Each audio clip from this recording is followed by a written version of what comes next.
동지 여러분, 오늘 입동인 거 아셨습니까?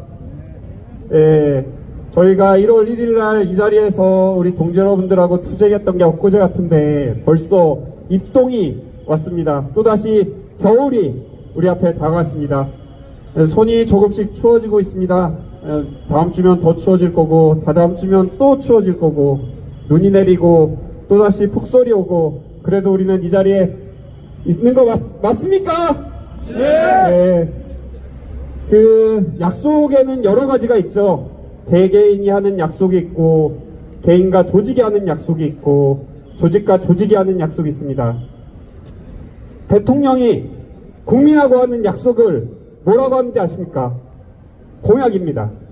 그 공약을 통해서 우리나라를 어떻게 발전할지, 우리나라를 어떻게 이끌어갈지를 대통령은 국민들하고 약속을 하게 됩니다. 그 공약은 반드시 지켜야 되는 걸까요? 아닙니다. 노무현 정부 때도 그렇고, 이명박 정부 때도 그렇고, 박근혜 정부 때도 그렇고, 문재인 정부 때도 그렇고, 공약은 그 사회, 정치, 문화, 외교, 경제에 따라서 이룰 수 있고, 국민들이 따르냐, 국민의 선택에 따라서 공약은 수정될 수 있습니다. 이명박 정부 때 대운하 산업을 무리하게 진행하는 질책을 받고 4대강 산업으로 바꿨습니다. 박근혜 정부 때는 국민연금을 기초연금으로 바꾸겠다고 했었지만 그렇게 못하고 폐기했습니다. 문재인 정부 때는 비정규직의 정규직화를 진행한다고 했었고 밀어붙이고 했었지만, 하지만 국민들의 대다수의 호응을 받지 못하고 일부만 진행이 되고 일부는 사업체로 변경이 됐습니다. 여러분, 이 공약은 국민들이 어떻게 생각하느냐, 어떻게 판단하느냐에 따라서 지켜질 수도 있고, 혹은 수정될 수도 있고, 혹은 폐기될 수도 있습니다. 우리 산업은행 부산 이전 어떻습니까? 정부에 그러고 사측에 우리가 왜 산업은행 부산 이전을 해야 되냐라고 되묻고 묻고 물어도 답변은 딱 하나입니다. 대통령 공약사항이다. 그게 마치 헌법과 같이, 법과 같이 모든 걸 다 좌우하는 것처럼 사측과 정부는 국가를, 그리고 우리를 호도하고 있습니다. 그러면 그에 마땅한 근거와 원칙이 있어야 되지 않겠습니까, 동지 여러분? 네. 하지만 그 어떤 원칙과 근거도 없이 산업은행 이전을 이 옆에 있는 국민의힘부터 해서 정부 관계자들은 일방적으로 부르짖고 있습니다. 그걸 보다 못하고 우리가 연구 영역을 했고, 그 결과는 처참하디 참담하게 그지없었습니다. 국가 손실 15조 원, 15조 원이 말이나 되는 것입니까? 그 15조 원으로 우리가 할 수 있는 것들이 얼마나 많습니까? 하지만 그 모든 것들을 일일이 무시하고 일방적으로 산업은행 부산 이전을 부르짖고 있습니다. 우리가 막아야 됩니다. 대통령 공약사항이라고 만들어 놓은 것들을 보게 되면 어이없고, 과연 이게 국민을 위한 약속인지 아니면 개인적으로 사리사욕을 채우기 위한 약속인 것인지 도저히 알 수가 없습니다. 그렇지 않습니까, 동지 여러분? 네. 용산으로 청와대 이전하는 것 또한 똑같습니다. 처음에 이전할 때는 국민과의 소통이라고 이전을 시도했지만, 지금 나오는 결과들을 보면 과연 그 이전이 국민들을 위한 소통인지 아니면 개인의 곳간을 채우기 위한 일방적인 이전인지 도저히 알 수가 없습니다. 우리 산업은행 이전 다시 얘기하지만 똑같습니다. 무논리 무근거 무원칙에 의해서 일방적으로 누구의 사주를 받았는지 모르겠지만 산업은행 이전을 강하게 추진하고 있는 모습을 보면 그 뒤에 뒷배가 있다는 것을 저희는 지금까지 행태를 보고 의심하지 않을 수 없지 않습니까, 동지 여러분? 네. 우리가 막아야 됩니다.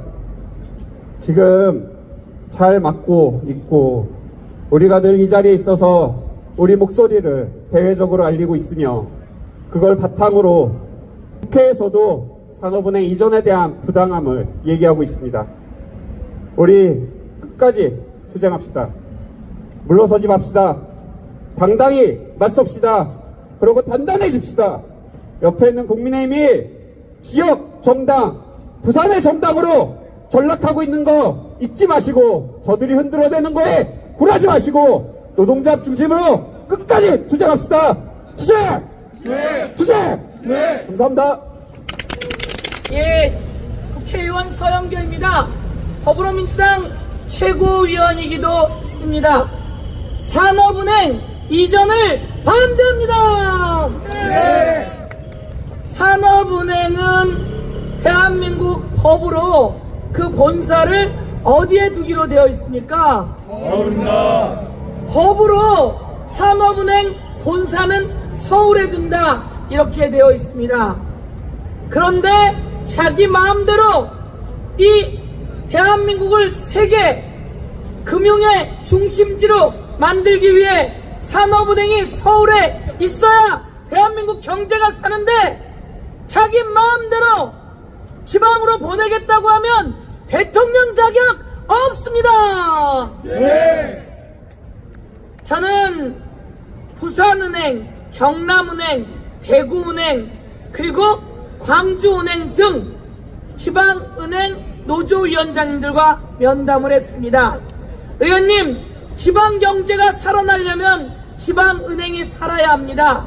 지방은행에도 한국은행에서 주는 돈의 비중을 좀 높여주십시오 라고 해서 제가 기재위에서 지방은행으로 가는 돈의 비율을 좀 더 높였다는 것도 보고 드리겠습니다. 여러분, 지방경제가 살으려면 지방에 있는 은행이 탄탄하고 소상공인들에게 많은 대여를 해주고 경제를 살려야 합니다. 저는 부산도 살고 대구도 살고 경남도 살고 이 모든 걸 살려서 서울에서 산업은행이 대한민국 경제를 세계 글로벌 금융의 중심을 만들어 주십시오. 그렇게 생각합니다. 부산도 살아야죠. 부산의 많은 분들이 산업은행 이전 해줬으면 좋겠습니다 라고 합니다. 그 대책을 산업은행 본점을 서울에 두고 그 대안들을 만들어 주는 게 정치 아니겠습니까? 저는 그렇게 해나가는 정치를 해야지 대한민국 경제 다 망가뜨려 놓고 이제 금융경제까지 망가뜨리려고 한다면 대통령 자격 없다 이렇게 생각하고, 오늘 대통령이 기자회견을 했는데 왜 했는지 모르겠습니다. 왜 했는지 모르겠습니다. 그런 식으로 하면 대한민국 어려움에서 벗어날 수 없는데 대한민국 망가뜨린 죄, 대통령은 그 죄를 벗어나기 어려울 거다 이렇게 말씀드리면서 여러분 힘차게 해주십시오. 대한민국 경제 살려주십시오. 저희가 옆에서 언제나 든든하게 여러분과 함께 하겠습니다. 노조 지부장님 언제나 저희들에게 와서 열심히 하십니다. 그래서 언제나 저희들이 좋아합니다. 여러분 국회의원과 항상 소통하시면 좋겠습니다. 저희들은 언제나 열려있고 여러분과 함께 하겠습니다. 그리고 여러분 멋집니다. 감사합니다.